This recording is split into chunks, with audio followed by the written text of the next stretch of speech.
Era mais um domingo comum na vida de Clara Mendonça. O sol da manhã, filtrado pelas vidraças da igreja, iluminava os bancos de madeira, onde ela ocupava, como sempre, o mesmo lugar. Terceira fileira, lado direito. Os lábios se moviam em orações. Decoradas, as mãos se erguiam no momento certo. E quando o pão e o vinho passavam por ela, Clara os tomava sem hesitar. Afinal, era o que se esperava dela. Uma mulher de 52 anos, fiel, presente em todos os cultos, uma serva exemplar. Mas se alguém pudesse ver além daquela máscara de devoção, encontraria um coração cheio de sombras. A rotina espiritual de Clara era como um relógio preciso. Acordar cedo, ler um versículo rápido antes do café, murmurar amém às orações do pastor e repetir mentalmente a lista de falhas alheias enquanto fingia a adoração. Ela não percebia, mas sua fé havia se tornado um ritual vazio, um hábito confortável que a protegia do verdadeiro exame interior. A Santa Ceia, que deveria ser um momento de profunda comunhão, era apenas mais um item em sua lista de obrigações religiosas. Até que uma tarde, enquanto a arrumava à cozinha após o almoço, algo estranho aconteceu. Um aperto no peito, uma facada de dor que a fez cair de joelhos. Suas mãos escorregaram na bancada, e o último som que ouviu foi o do seu próprio corpo batendo no chão. Depois, silêncio. Escuridão. E então algo impossível. Ela estava de pé, olhando para o próprio corpo inerte no piso da cozinha, os olhos ainda abertos, vidrados, o coração parado, a respiração ausente. Clara estava morta. Mas como podia estar consciente? Como podia sentir, pensar, ver? Um frio percorreu sua alma. Se é que ainda podia chamá-la de alma, quando percebeu que aquilo não era um sonho, era real. E o pior ainda estava por vir. Porque no mesmo instante em que o terror a dominava, uma luz começou a brilhar no canto da sala. Não era a luz suave de uma lâmpada, nem o reflexo do sol. Era algo vivo, intenso, tão santo que doía nos olhos. E então ele apareceu, e tudo o que Clara acreditava sobre si mesma estava prestes a desmoronar. O mundo ao redor de Clara dissolveu-se em um vazio silencioso, como se o tempo tivesse parado. Ela flutuava, sem peso, sem dor, observando seu próprio corpo caído no chão da cozinha com uma estranha calma. Os detalhes eram nítidos demais para ser uma ilusão. O avental ainda amarrado na cintura, os dedos levemente curvados, o copo quebrado ao lado, espalhando água em um pequeno riacho sobre o piso de cerâmica. Era ela, mas ao mesmo tempo, não, era mais ela. Um sopro gelado percorreu o que agora ela só podia chamar de sua alma. Uma sensação que não vinha de fora, mas de dentro, como se sua própria existência estivesse sendo desnudada. Tentou gritar, mas não havia voz. Tentou se mover, mas não havia chão, nem paredes, apenas aquela escuridão infinita e seu corpo inerte lá embaixo, cada vez mais distante. Foi então que percebeu. Estou morta. O pensamento deveria aterrorizá-la, mas uma estranha lucidez tomou conta de seu ser. Sem batimentos cardíacos, sem pulmões ofegantes, sua mente estava mais clara do que nunca, como se uma névoa tivesse se dissipado. E no meio daquele silêncio absoluto, uma voz ecoou, não pelos ouvidos, mas direto em seu íntimo. Clara. Ela não viu ninguém, mas sabia que não estava sozinha. Algo ou alguém a observava. A luz que antes brilhava fracamente no canto da sala começou a se expandir, envolvendo tudo em um clarão que não queimava, mas revelava. E então, como se um véu tivesse sido rasgado, ele apareceu. Não havia dúvidas. Era Jesus. Mas não o Jesus das pinturas serenas, nem o das estátuas de gesso. Seus olhos eram como chamas, e seu rosto, embora cheio de amor, carregava uma autoridade que fez Clara querer se esconder. Cada passo dele em sua direção parecia ecoar em seu próprio peito, como se ele caminhasse não no chão, mas sobre suas convicções, seus segredos, suas mentiras bem guardadas. E então, ele falou, e com uma única frase, despedaçou toda a religiosidade vazia que Clara chamava de fé. Por que você mentiu diante do meu altar? O chão que não existia pareceu sumir sob seus pés, porque ela sabia exatamente do que ele estava falando. A Santa Ceia.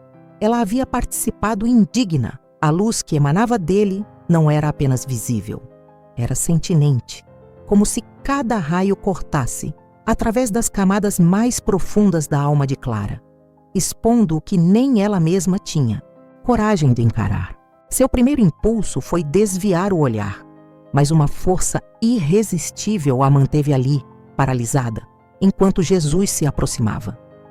Seus pés não tocavam o chão, ou sequer havia chão ali, e cada movimento dele reverberava como um trovão em seu espírito. Você vem à minha mesa há anos, Clara, disse ele, a voz ao mesmo tempo suave e intransigente. Mas seu coração nunca esteve lá. Ela tentou protestar, formar palavras, mas sua boca, se é que ainda tinha uma, não obedeceu. Em vez disso, flashes de memórias invadiram sua mente como um furacão. O sorriso forçado, enquanto cumprimentava irmãos da igreja que secretamente desprezava, os julgamentos ácidos sobre a vida alheia que ecoavam em seus pensamentos durante os cultos, o vinho da ceia que engolia sem sequer lembrar do sangue que ele representava. Tudo estava ali, exposto, sem escapatória. Jesus estendeu a mão e no palmo dela, Clara viu aparecer o pão partido, o mesmo que ela havia comido no domingo passado sem nenhuma reverência. Isto não é um ritual, ele disse, e a voz dele agora soava como lamento. É um espelho, e você se recusa a olhar. Ela queria cair de joelhos, mas não havia corpo para controlar. Apenas uma consciência dilacerada pela verdade. Eu nunca quis ser hipócrita, tentou dizer. Mas as palavras saíam como um sussurro queimado pelo remorso. Você orou hoje de manhã, continuou Jesus, ignorando sua defesa frágil. Palavras bonitas, repetidas. Mas enquanto falava comigo, seu coração planejava vingança contra sua irmã. Você acha que não ouvi? Clara sentiu algo quente escorrer pelo rosto. Lágrimas que não deveriam existir em um lugar sem corpo. Ele sabia tudo. Cada murmúrio amargo, cada falsidade escondida atrás de sorrisos piedosos. Não. Foi tudo o que conseguiu dizer, mas ele não parou. Você tomou o cálice ontem como se fosse um símbolo vazio, mas ele te julga, Clara, e você está condenada por ele. Foi então que ela entendeu. A ceia não era um mero lembrete, era um tribunal, e ela já havia sido sentenciada. O pão ainda repousava na mão de Jesus, mas agora parecia pulsar com uma luz própria, como se fosse vivo. Clara sentiu seu significado, de uma forma que nunca antes havia compreendido. Aquilo não era um simples pedaço de pão, mas uma aliança terrível. Cada vez que o consumira sem examinar seu coração, firmara um testemunho contra si mesma. Você pensa que são apenas símbolos, continuou Jesus, seus olhos perfurando-a como fogo. Mas minha mesa é um lugar de julgamento. Muitos como você se aproximam com as mãos cheias de ofertas, mas o coração cheio de podridão. De repente, a visão ao redor deles se expandiu e Clara viu flashes da própria igreja, rostos conhecidos, irmãos que cantavam hinos com fervor no domingo e viviam em pecado na segunda-feira. O pastor Marcos abençoando a congregação enquanto escondia desvios financeiros. A irmã Marta levantando as mãos em adoração, mas espalhando fofocas no grupo de oração. E ela mesma, Clara, sentada em seu banco habitual, recitando versículos, com um coração mais frio que a pedra do altar. Veja o que sua religiosidade produziu, ele disse. E a voz ecoou como um ribombar distante. Diante deles, uma árvore aparentemente frondosa surgiu.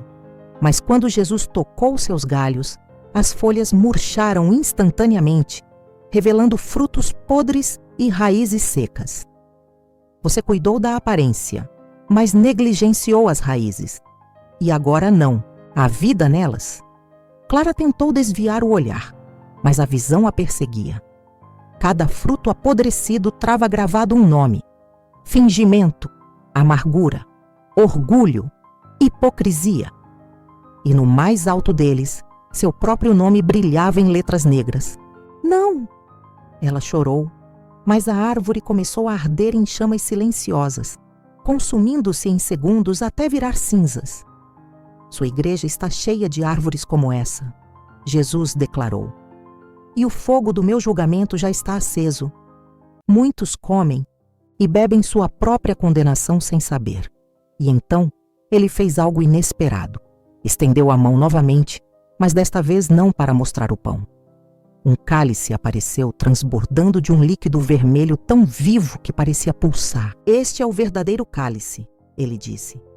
O que você tem bebido não é o meu sangue, mas seu próprio veneno. E Clara finalmente entendeu o horror de sua condição. Ela não estava salva, estava condenada. E pior, havia conduzido outros ao mesmo engano. Um grito ecoou no vazio, gutural, dilacerante, surgindo das profundezas do que restava da alma de Clara. Ela caiu de joelhos, ou pelo menos teve a sensação de cair, pois seu corpo já não existia, apenas a consciência esmagada pelo peso da revelação. As lágrimas queimavam como fogo, e cada palavra de Jesus afundava em seu ser como uma espada. Eu não sabia. Eu não sabia. Ela gaguejou, mas as desculpas soavam vazias até para seus próprios ouvidos. Como podia não saber? As Escrituras estavam lá claras. Que cada um examine a si mesmo antes de comer do pão e beber do cálice. Ela lera esse versículo centenas de vezes, recitara-o mecanicamente, sem jamais permitir que penetrasse seu coração petrificado. Jesus se inclinou e, pela primeira vez, Clara viu algo além de julgamento em seus olhos. Uma dor profunda, como a de um pai diante do filho que insiste em se perder. Clara, disse ele, e seu nome soou como um lamento. Quantas vezes eu bati à sua porta? Quantos sermões você ouviu sem ouvir? Quantas vezes o Espírito sussurrou à sua consciência e você o abafou com justificativas? Ela não tinha resposta. As memórias agora se desenrolavam como um pergaminho amaldiçoado. O dia em que ignorou o mendigo na porta da igreja porque estava atrasada para o culto. As vezes em que criticou a filha por pecados menores, enquanto seu próprio coração fervilhava de ódio. As orações decoradas que recitava como fórmulas mágicas, sem nunca sequer esperar uma resposta. Eu mereço o inferno, ela finalmente confessou, e as palavras saíram envoltas em um choro que parecia rasgar seu próprio ser. Era a primeira verdade genuína que pronunciava em anos. Por um momento que pareceu eternidade, o silêncio reinou. Então Jesus estendeu a mão, não em ira, mas em oferta. Você está certa, ele disse, mas eu não te trouxe aqui para te condenar. O toque dele queimou como carvão vivo, mas a dor era purificadora. Eu te trouxe para te acordar. E então, como um véu sendo rasgado, Clara viu a cruz, viu o sangue, viu o preço que já havia sido pago. E pela primeira vez em décadas ela entendeu. A graça que nunca mereceu estava ali, estendida e insistente, implacável em seu amor. Seu choro, então, já não era só de terror, era de alívio e de um arrependimento que finalmente era real. Um choque violento sacudiu Clara como um raio. De repente, já não havia luz, nem Jesus, nem aquele lugar sem tempo. Apenas uma dor aguda no peito, o grito de vozes distantes e o cheiro forte de antisséptico hospitalar. Seus pulmões queimavam ao puxar ar com dificuldade, como se estivessem sendo inflados pela primeira vez. Temos ritmo cardíaco!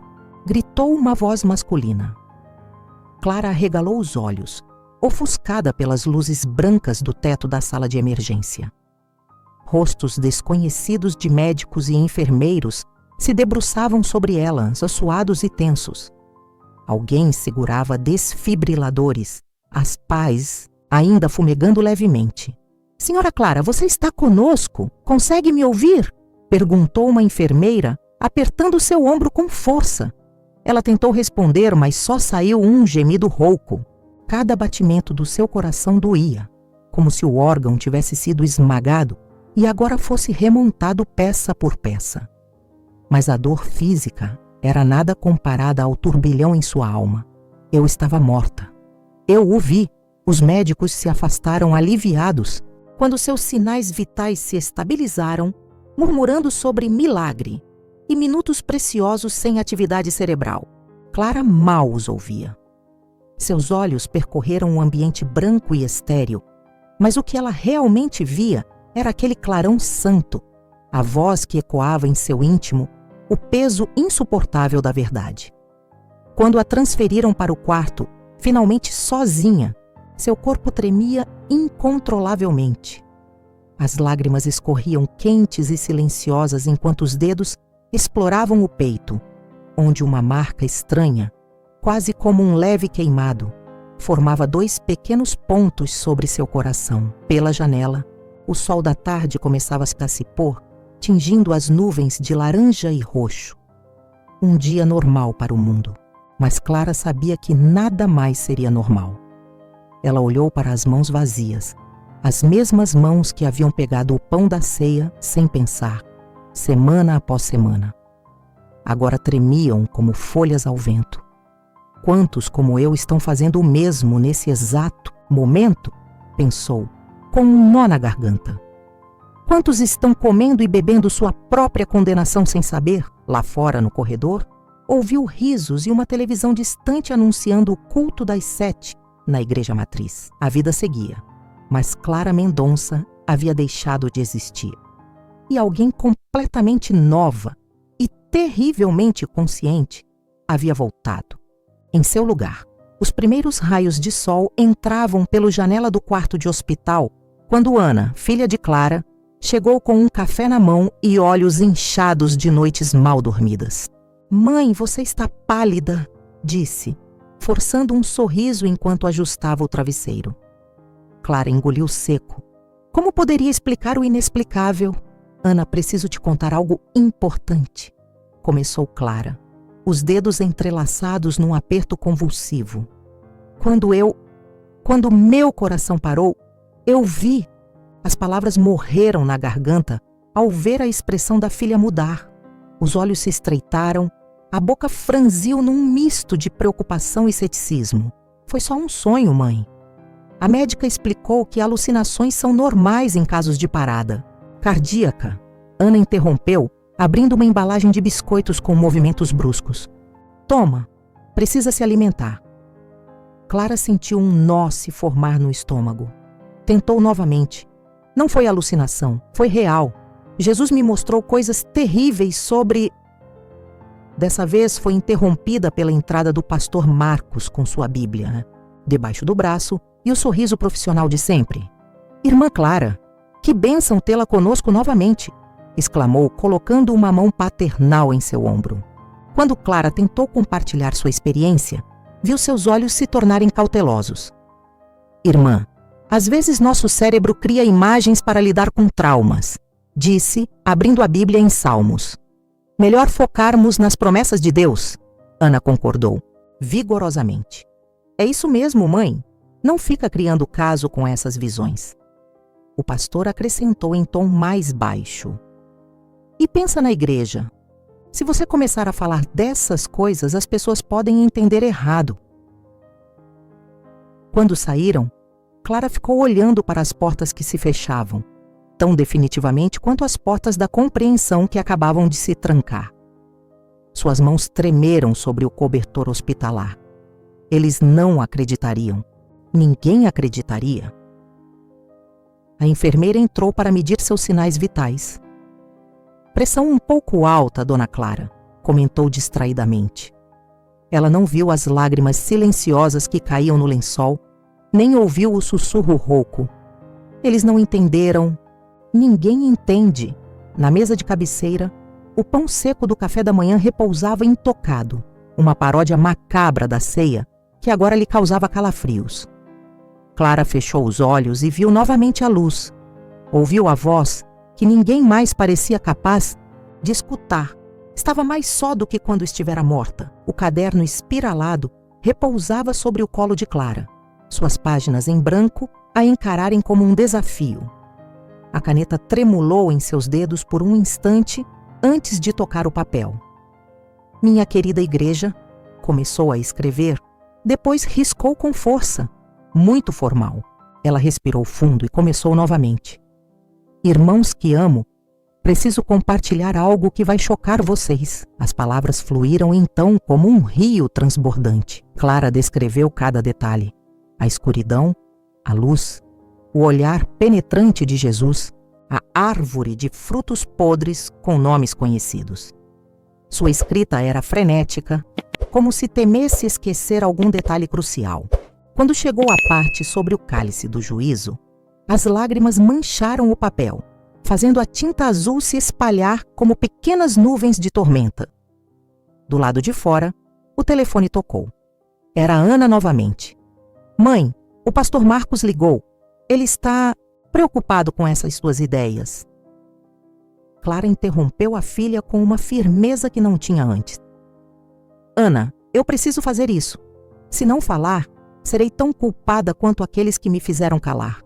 Desligou e olhou para as páginas preenchidas. Não era perfeito, não era eloquente, mas era verdade. Uma verdade que queimava em seu peito como brasa viva. Pegou o telefone novamente e marcou o número da irmã Marta, aquela mesma cujo nome vira entre os frutos podres. Marta, preciso te ver. É urgente. Enquanto esperava a visita, Clara caminhou até o espelho do banheiro e examinou seu próprio reflexo. Os mesmos olhos castanhos, o mesmo rosto de 52 anos. Mas algo fundamental havia mudado. Havia uma luz nos olhos que não vinha de dentro do espelho, mas de além dele. Uma luz que lembrava, mesmo que fracamente, aquela que a consumira na visão. Eu não posso salvá-los, sussurrou para o reflexo, mas posso avisá-los. Sua mão tocou o vidro frio, como se pudesse alcançar através dele todos os outros como ela, os religiosos vazios, os fariseus modernos, os que comiam e bebiam juízo sem saber. Quando a campainha tocou, Clara se endireitou. Seus passos em direção à porta eram pesados, mas decididos. Sabia que a chamariam de louca, sabia que ririam, sabia que tentariam calá-la, mas também sabia, com uma certeza que vinha de além da morte, que não poderia viver em silêncio, novamente. A câmera do celular estava posicionada sobre uma pilha de livros, enquadrando Clara, sentada em sua poltrona habitual, a Bíblia aberta no colo. Ela respirou fundo antes de apertar o botão de gravar. Irmãos, o que vocês vão ouvir agora pode mudar sua vida eterna. Sua voz, antes hesitante, agora tinha uma urgência que não podia ser fingida. Durante 4 minutos, meu coração parou, e nesses 4 minutos, Jesus me mostrou algo que destruiu todas as minhas certezas. Ela ergueu o pão e o cálice que havia colocado sobre a mesa, os mesmos elementos da Santa Ceia, mas seu olhar já não era de ritual vazio, era de temor. Isto não é um símbolo, não é uma tradição, é um tribunal. E cada vez que participamos, sem examinar nosso coração, assinamos nossa própria sentença. Os dedos de Clara tremiam levemente ao folhear as páginas de 1 Coríntios 11, 28 ou 29. A palavra sempre esteve aqui, diante dos nossos olhos, e nós a reduzimos a mero formalismo.